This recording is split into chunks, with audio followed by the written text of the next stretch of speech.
السلام علیکم دوستو آپ دیکھ رہے ہیں ساجد علی ٹی وی۔ میں ہوں آپ کا میزبان ساجد حسین۔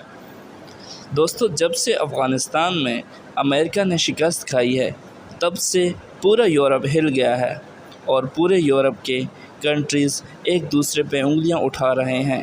یہاں تک کہ امریکہ میں ڈیفنس ایکسپرٹ بھی اپنی پچھلے حکومتوں کو کوس رہے ہیں کہ ہم نے ٹریلین افغانستان میں خرچ کیے اور اپنے فوجی بھی مروائے، مگر ہم نے اس جنگ سے کیا حاصل کیا؟ یہ سوال ہر اس امریکی بندے کے ذہن میں ہے جو کہ تھوڑا سا بھی دماغ رکھتا ہے۔ ناظرین، اس کے بعد اب جو امریکہ، فرانس اور آسٹریلیا کے درمیان کشیدگی چل رہی ہے، کبھی بھی تاریخ میں ایسی کشیدگی نہیں ہوئی۔ ناظرین، آپ کو پتہ ہے کہ فرانس نے ہمیشہ مسلمانوں کی مخالفت کی ہے۔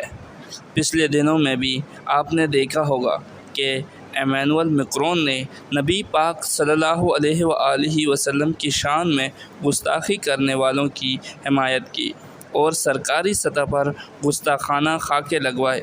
اس لیے فرانس کبھی بھی یہ نہیں چاہتا تھا کہ امریکہ افغانستان سے کبھی فوج نکالے، کیونکہ انہیں تاریخ کا تو پتہ ہے اور انہیں یہ بھی پتہ ہے کہ اگر افغانستان میں طالبانوں کی حکومت بن گئی تو یہ ہماری پرانی تاریخ ہمیں یاد دلوائیں گے اور فرانس کے لیے یہ بہت بڑا خطرہ ہوگا۔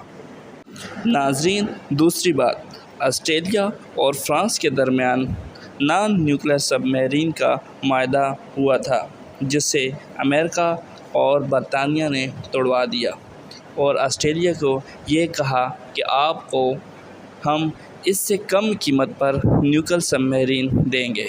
اس کے بعد تو فرانس کو اور بھی آگ لگ گئی اور اس نے امریکہ اور آسٹریلیا سے امبیسڈر کو بھی بلا لیا اور فرانس نے یہ تک بھی کہہ دیا کہ اب نیٹو اتحاد بھی ٹوٹ جائے گا۔